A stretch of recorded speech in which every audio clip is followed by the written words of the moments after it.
আজকের আমাদের বিষয় হলো শান্ট বা বিকল্প পথ। যে আজকে আমরা জানবো যে শান্ট কি এবং বিভিন্ন তড়িৎ বর্তনীতে শান্ট ব্যবহার করার কারণ কি। তোমাদের প্রত্যেকের অভিজ্ঞতা রয়েছে যে বাড়ির আশেপাশে যদি বজ্রপাত হয়, তবে বজ্রপাতে হলে আমাদের বাড়িতে বিভিন্ন যে ইলেকট্রনিক যন্ত্রপাতিগুলো আছে সেগুলো পুড়ে নষ্ট হয়ে যায়। কেন?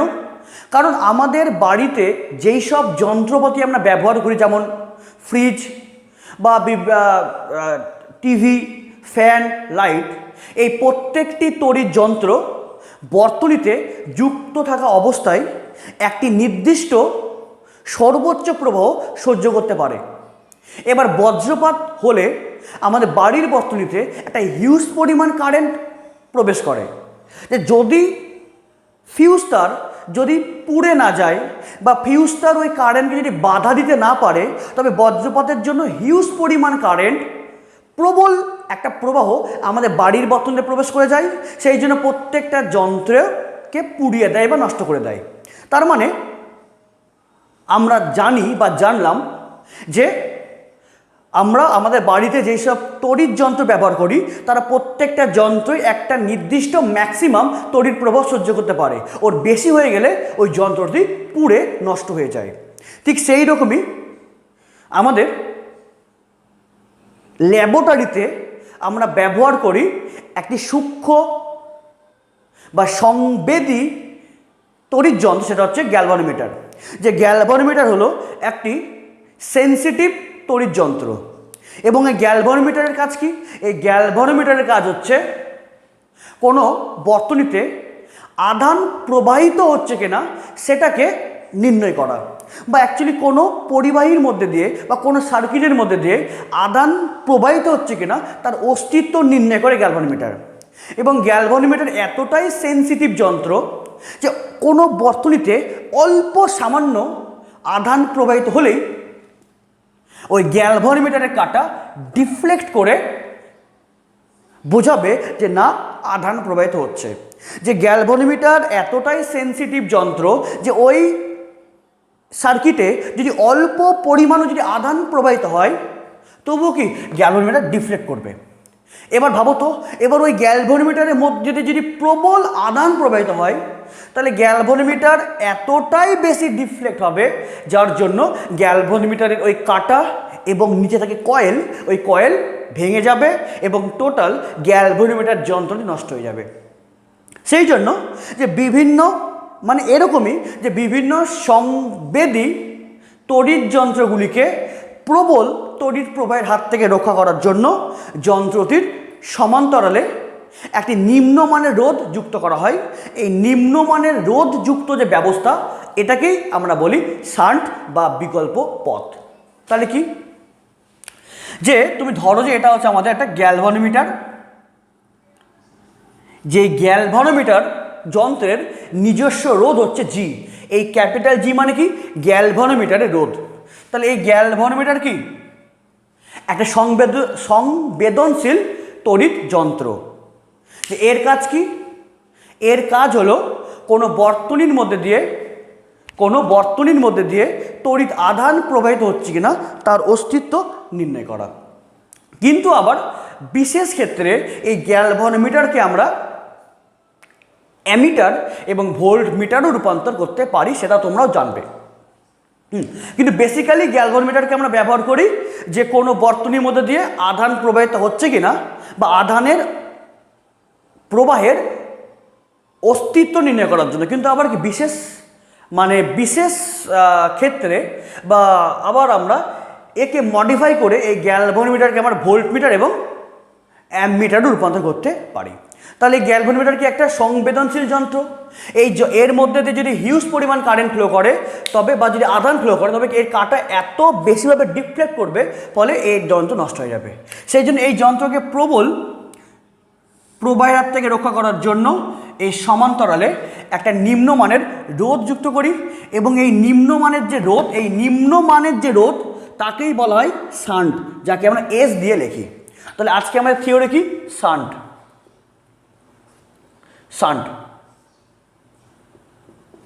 তাহলে শান্ট কাকে বলবো? শান্ট বলবো যে কোনো সংবেদী তড়িৎ যন্ত্রকে প্রবল তড়িৎ প্রবাহের হাত থেকে রক্ষা করার জন্য যন্ত্রটির সমান্তরালে যে নিম্নমানের রোধকে যুক্ত করা হয় তাকেই বলা হয় শান্ট বা বিকল্প পথ। তার মানে যে অ্যাকচুয়ালি তুমি ধরো যে এখান থেকে কারেন্ট প্রবাহিত হচ্ছে, তাহলে এবার এই শান্ট, সাপোজ এই কারেন্টের মানটা অনেক বেশি, এই কারেন্টের মান অনেক বেশি এবং এই সমান্তরালে যদি শান্ট যুক্ত করা না হতো তবে এই হিউজ পরিমাণ কারেন্ট গ্যালভানোমিটার দিয়ে পাস করতো, ফলে ওর কাঁটা এত বেশিভাবে বিক্ষেপ হতো, ফলে কাঁটা ছিঁড়ে এই সংবেদনশীল যন্ত্রকে নষ্ট করে দিত। কিন্তু এর সমান্তরালে একটি নিম্নমানের রোধ, মানে এই গ্যালভানোমিটারের যে রোধ হয় তার থেকেও অনেক কম, এই রোধের মান কত হয় 0.1 বা 0.2 বা 1, মানে খুবই কম, খুব কম। তাহলে এই যন্ত্রের যে রোধ তার থেকেও এই রোধকে যদি কম করা হয় তবে এই যে মূল প্রবাহ, এই মূল প্রবাহের হিউজ পরিমাণ কারেন্ট কী করবে, এই কম রোধের মধ্যে দিয়ে পাস করে যাবে। তাহলে কম মানে কি কারেন্টটা এই পর্যন্ত আসলো, কিন্তু যেহেতু এর সাপেক্ষে এর রোধ কম, তাহলে কী হবে, একটা হিউজ পরিমাণ কারেন্ট, প্রবল মানে মোট প্রবাহের একটা হিউজ পরিমাণ কারেন্ট এই শান্ট দিয়ে পাস করে যাবে। তার মানে কি কারেন্ট যাচ্ছিল এই পথে, এই পথ দিয়ে যাচ্ছিল, ও যাওয়ার কথা কোথায়, ও যাওয়ার কথা এই দিকে, মানে কি কারেন্ট এই পথ থেকে এই পথে যাবে। যদি শান্ট না থাকতো ও ডাইরেক্ট যেত, তাহলে কারেন্ট অনেক বেশি হলে ওর কাঁটাকে এত বেশি ডিফ্লেক্ট করতো, ফলে এর কাঁটা ছিঁড়ে যন্ত্র নষ্ট করে দিত। তার মানে কি যে এর সমান্তরালে একটা নিম্নমানের রোধ যুক্ত করে দিই, তবে কারেন্টটা এখান থেকে এখানেই পৌঁছচ্ছে, কারেন্টটা এখান থেকে এখানেই পৌঁছচ্ছে, বাট সেটা ডিরেক্ট না, ওই বাইপাস দিয়ে পৌঁছচ্ছে। সেটা শান্টকে আবার আমরা কি বলি, বিকল্প পথ। যেমন দেখবে যে যেগুলো শহর খুব বিজি, যেগুলো শহর খুব ব্যস্ত শহর, সেই ব্যস্ত শহরের মধ্যে দিয়ে ন্যাশনাল হাইওয়ে করা হয় না, সেই শহরের বাইরে দিয়ে ন্যাশনাল হাইওয়ে করা হয়, যাতে হিউজ পরিমাণ ট্রাক বা হিউজ পরিমাণ গাড়ি ওই শহরের মধ্যে দিয়ে না গিয়ে যাতে বাইপাস দিয়ে যায়, ফলে এই শহরের মধ্যে কি যানজট মুক্ত হয়। তোমরা দেখতে পাবে যে মালদাতে কি করছে, যে মালদার যে মেন টাউন, ওই মালদার মেন টাউনের মধ্যে দিয়ে আগে সব ট্রাক যেত। তার মানে কি, তাহলে এই মালদাতে জ্যাম লেগেই থাকতো, এত একটা বিজি একটা শহর, সেই জন্য ওই মালদাতে কী করলো, এই বাইপাস সিস্টেম করে দিয়েছে। তার মানে কি ওই হিউজ পরিমাণ গাড়িটা এখান থেকে এদিকেই যাচ্ছে, বাট সেটা মূল শহর দিয়ে না, সেটা বাইপাস হয়ে যাচ্ছে। এই ব্যাপারটা এখানে করছে। যেমন আমাদের রায়গঞ্জে তো আগে থেকেই আছে, তাই তো, এই রায়গঞ্জে বাইপাস থাকার জন্য বা বিকল্প পথ থাকার জন্য হিউজ পরিমাণ কি, যে বিভিন্ন ট্রাক বা হিউজ পরিমাণ গাড়ি আমাদের টাউনের মধ্যে দিয়ে যাচ্ছে না। তার মানে কি এই টাউনের মধ্যে যানজট রক্ষা পাচ্ছে, তার মানে কি এই যন্ত্রটাকে রক্ষা করা হচ্ছে। এটাই যে একটি শান্টকে বিকল্প পথ কেন বলা হচ্ছে, এই সংবেদনশীল যন্ত্রের সমান্তরালে এই নিম্নমানের রোধ যাকে বলি শান্ট, ওকে যুক্ত করলে এই মূল প্রবাহ যদি হিউজ পরিমাণ হয়, তবে কি এই হিউজ পরিমাণ কারেন্ট, মানে এই মূল প্রবাহ যদি অনেক বেশি হয়, তবে এর হিউজ পরিমাণ কারেন্ট এই কম রোধ দিয়ে পাস করবে, তাহলে যন্ত্রটা রক্ষা পেয়ে যাবে।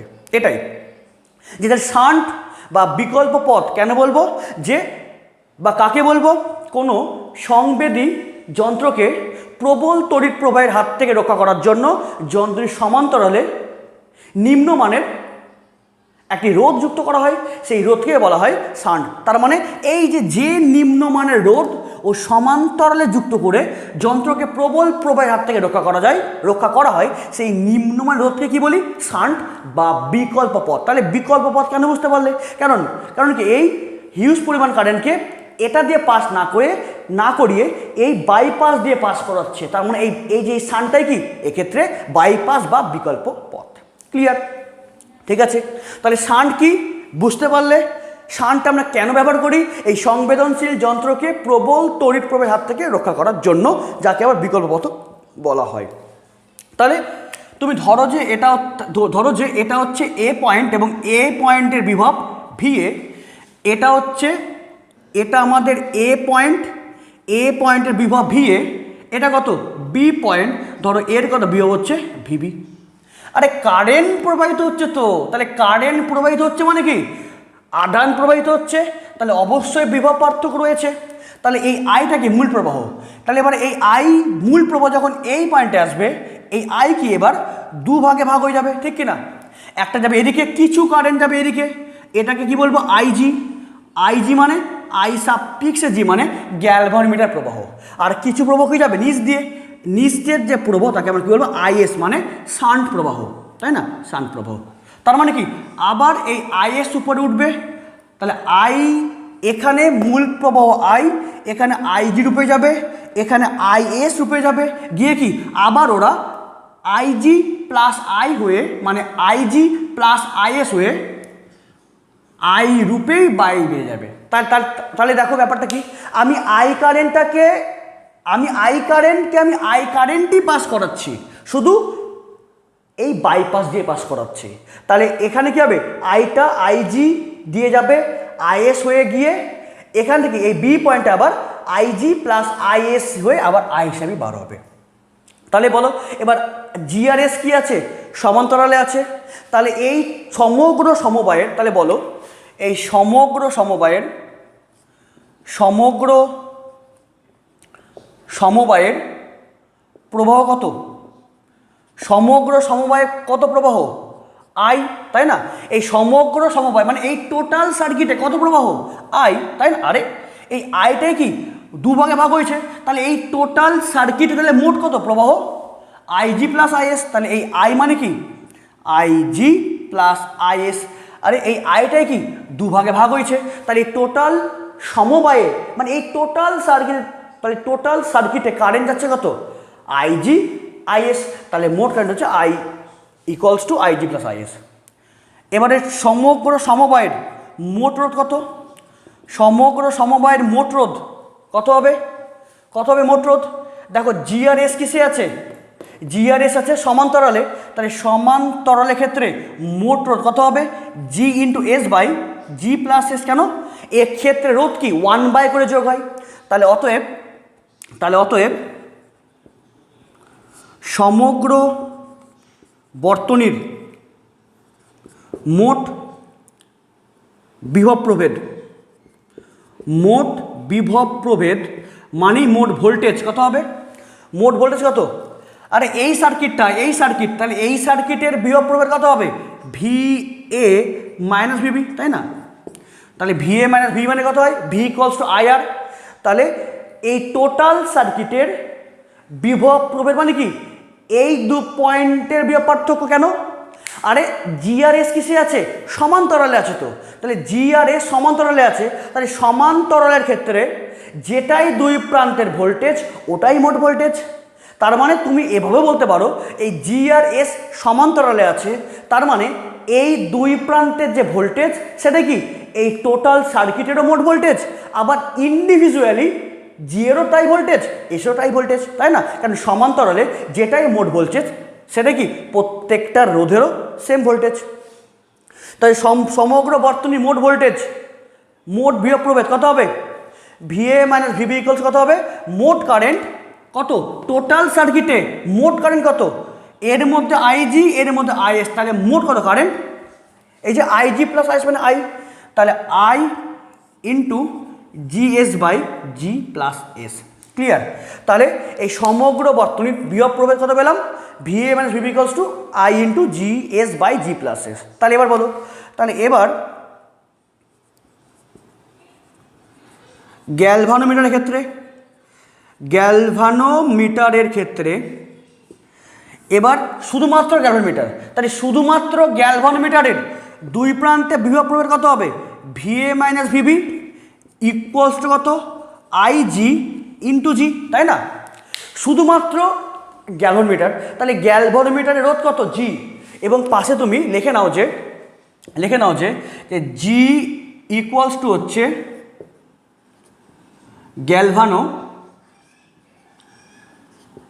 গ্যালভানোমিটারের রোধ, আর এস মানে কি ওই এস মানে হচ্ছে ওই নিম্নমানের রোধ, যাকেই ওই নিম্নমানের রোধকেই কি বলা হয় যে শান্ট, তাই তো।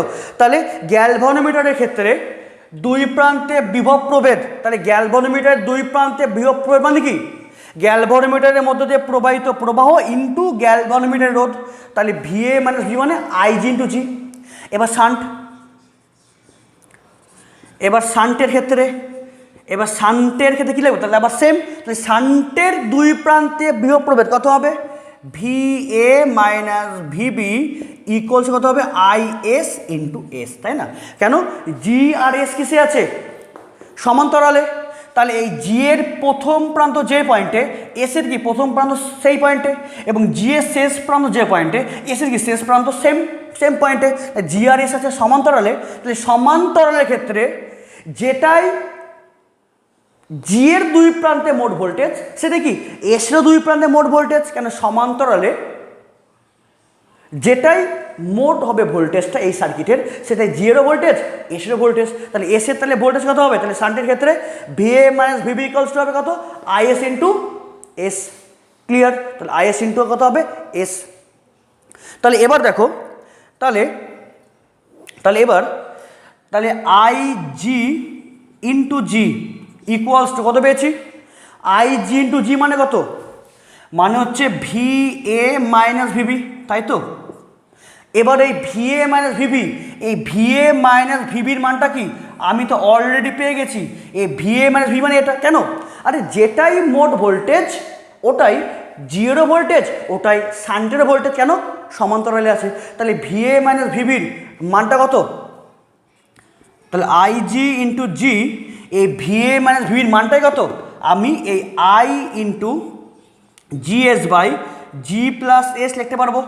জি আর জি কাটলো, তবে আইজি মানে কি, তবে গ্যালভানোমিটার কারেন্ট কত পেলাম, আই ইন্টু, তবে গ্যালভানোমিটার কারেন্ট পেলাম যে I into S by G plus S, তাই না। তাহলে এটাকে তোমরা বক্স করে রাখো, এটাকে বক্স করে দাও, এটা খুব ইম্পর্টেন্ট, এখান থেকে তোমাকে নিউমেরিক্যাল প্রবলেম করতে হবে।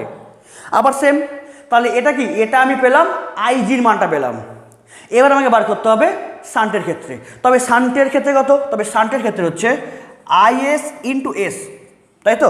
এই আইএস ইন্টু এস মানে কি, আবার ভি এ মাইনাস ভিবি, আবার ভি এ মাইনাস ভিবি, তাহলে আবার এই ভি এ মাইনাস ভিবির মানটাই কি সেম এটাই, তাহলে আই এস ইন্টু এস কত হবে, equals to I into G S by G plus S, তাই না। অ্যাকচুয়ালি এটা মানে কি, এটা, তাহলে IS into S equals to at V A minus VB, এটা মানে এই টোটাল মানটা হবে।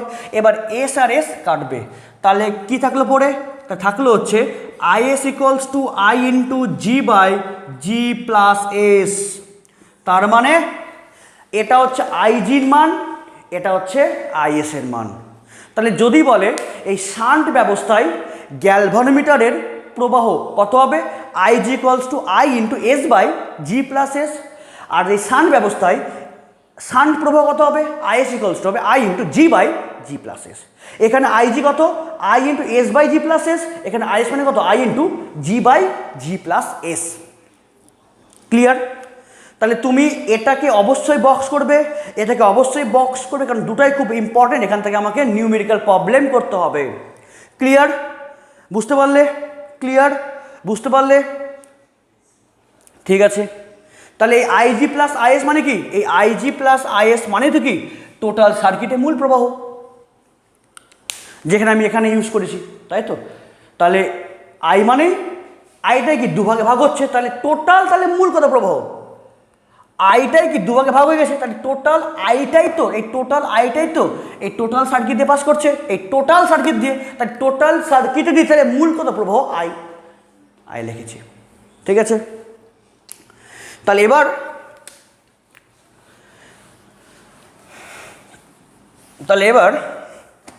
এটা এস, এটা হচ্ছে আইএস, তাহলে আমরা তাহলে আইজি কত পেলাম, আইজি আমরা পেয়েছি I into S by G plus S, আর আইএস কত, আইএস আমরা পেয়েছি হচ্ছে I into G by G plus S, আমরা পেয়েছি, তাই তো, পেয়েছি, ঠিক আছে। তাহলে এই দুটো রেজাল্ট আমি এখানে লিখলাম। এবার আর কিছুই নাই, আমাদের থিওরি প্রায় কমপ্লিট। তাহলে এবার তাহলে এই যে I G by I S কত হবে? আইজি বাই আইএস, এই আইজি বাই আইএস কত হবে? আইজি কত? আইজি হচ্ছে I into S by G plus S, আর নিচে কি আছে? আইএস। আর নিচে আইএস মানে কত? আইএস মানে হচ্ছে I into G by G plus S. G plus S, G plus S কাটলো, আই আর আই কাটলো, তাহলে কি হলো? তাহলে হলো হচ্ছে এস বাই জি, তাই তো? তাহলে I G by I S কত পেলাম? এস বাই জি পেয়েছি, তাই তো? তাহলে এবার আমাদের এই শান্ট ব্যবস্থার শর্ত কি? শান্ট ব্যবস্থার শর্ত হচ্ছে এই এস এর মানটা জি এর থেকে কী করা হয়? অনেক কম করা হয়। এটাই তো না, এটাই তো শর্ত। তাহলে এই এস এর মানটা অনেক কম করার জন্যই কি এই হিউজ পরিমাণ কারেন্টটা এটাতে পাস করে। দেখো এই এস এর মানটা অনেক ছোট, এস এর মানটা অনেক ছোট, তাহলে এই এস এর মান যদি অনেক ছোট হয় তাহলে এই এস বাই জি এর যে ভাগফল কত হবে? এস এর মানটা অনেক ছোট আর জি এর মানটা খুব বড়, মানে এস অপেক্ষা জি এর মানটা বড়। তাহলে এটা লব, এটা হর, তাহলে হরের মানটা কি বড়? তাহলে এই টোটাল যে ভাগফলটা কী হবে? ভাগফলটা একের থেকে অনেক ছোট হয়ে যাবে। তাহলে এই S I G by I S equals to S by G, এবং শর্ত কি? শান্ট ব্যবস্থা শর্ত হচ্ছে এই এস এর মানটা জি অপেক্ষা অনেক ছোট হয়। তাহলে এস বাই জি এর যে অনুপাত কী হবে? লব বাই হর, হরটা কি অনেক বড়, তাহলে এই অনুপাতটা একের থেকে অনেক ছোট হয়ে যাবে। এই অনুপাত একের থেকে ছোট হয়ে যাওয়া মানে এই I G by I S এই টোটাল অনুপাতের মানটাও কি আবার একের থেকে অনেক ছোট হয়ে যাবে, ঠিক কি না? এস বাই জি অনুপাত একের থেকে অনেক ছোট মানে এই অনুপাতটাও কি একের থেকে অনেক ছোট। তার মানে আই জি কত হবে? এটা হবে। তার মানে এই এস এর মানটা কি জি এর থেকে অনেক ছোট হয়ে যাওয়ার জন্য আই এস এর মানটা আই জি অপেক্ষা অনেক বড়, তাই না? তার মানে কি এই জি অপেক্ষা এস এর মানটা কি অনেক ছোট হওয়ার জন্য আই জি অপেক্ষা আই এস এর মানটা অনেক বেশি হয়। তার মানে কি এই আই কারেন্টের হিউজ পরিমাণ কি কারেন্ট এই এস দিয়ে পাস করে চলে গিয়ে এই সংবেদী যন্ত্রকে রক্ষা করে দেবে, তাই না? এস এর মানটা কম হলে তাহলে আইএসটা কি অনেক বেশি হবে, তাহলে হিউজ পরিমাণ কারেন্ট এস দিয়ে পাস করে চলে যাবে, যন্ত্র বাই জি রক্ষা পেয়ে যাবে। বুঝতে পারলে? ক্লিয়ার? এবার তোমাদের এখান থেকে আরেকটা ইম্পর্টেন্ট কোশ্চিন আসে। এই কোশ্চিনটা পরীক্ষাতে এসছেও। হ্যাঁ, এই কোশ্চিনটা তোমাদের সিলেবাস চেঞ্জ হওয়ার পর 2014 পর সিলেবাস চেঞ্জ হয়েছে এইচএসের। এবার চেঞ্জ হওয়ার পর এই কোশ্চেন অনেকবার এসছে। একটা কোশ্চেন লেখাচ্ছি, তোমাদের বইয়ে দেওয়াও আছে, যে এটা কোশ্চেন যে মূল প্রবাহের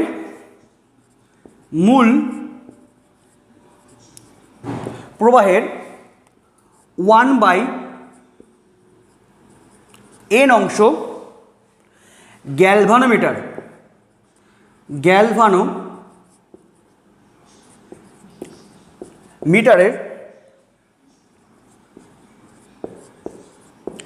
মধ্যে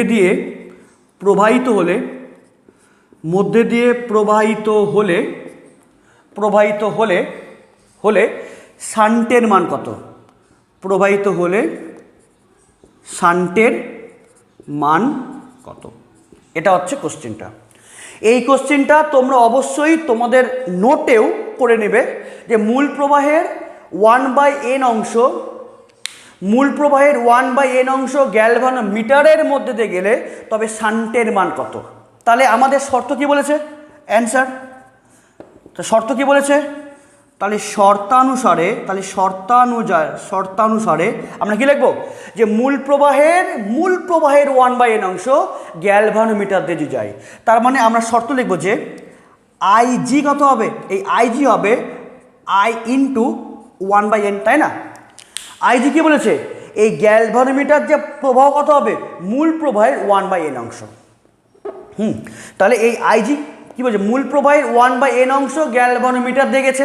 তাহলে গ্যালভানোমিটার কারেন্ট মানে আইজি, গ্যালভানোমিটার কারেন্ট কত, আইজি, তাহলে কত হবে মূল প্রবাহের 1/n অংশ। এবং এই যে আইজির মানটা আমরা অলরেডি বার করেছি, এই আইজির মানটা কত হয় এটা, তাহলে আইজি কত, আইজি হবে I into S by G plus S equals to হবে আই ইন্টু 1/n।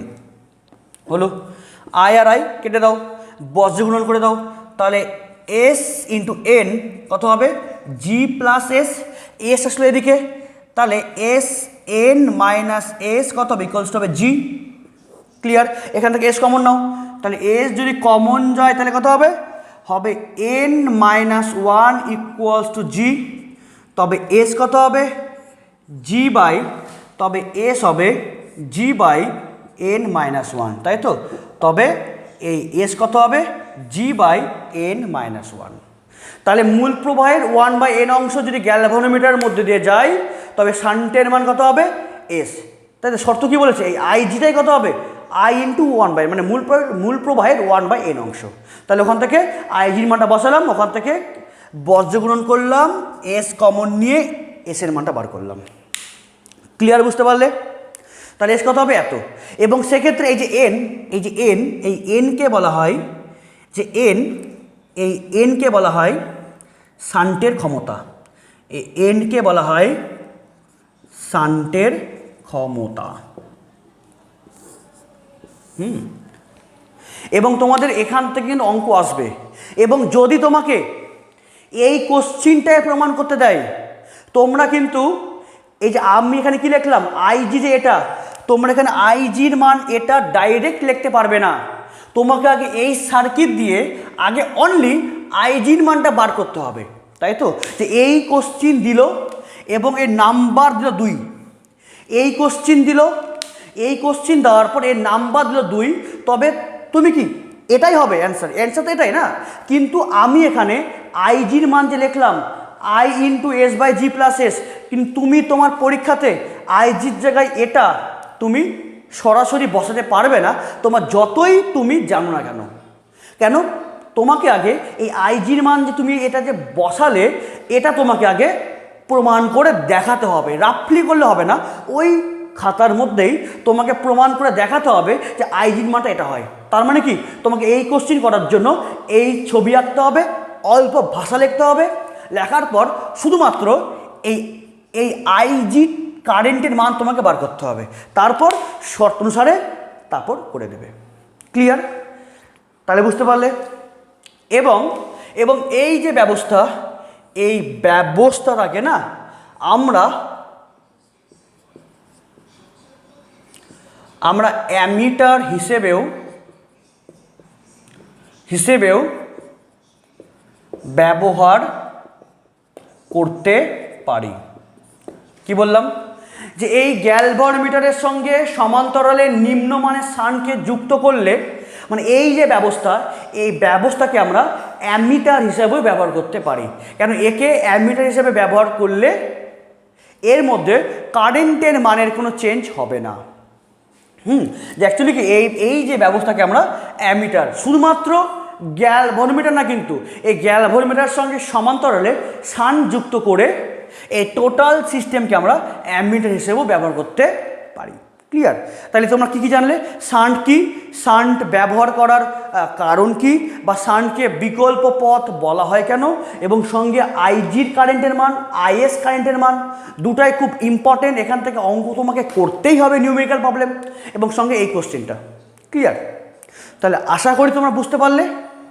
তোমরা এই ক্লাসটি মন দিয়ে দেখবে, সঙ্গে বই পড়বে, তাই তোমাদের পড়া কমপ্লিট হয়ে যাবে। এবং বুঝতে না পারলে আমাকে অবশ্যই কমেন্ট করে জানাবে। তাহলে দেখা হচ্ছে নেক্সট ক্লাসে। Thank you.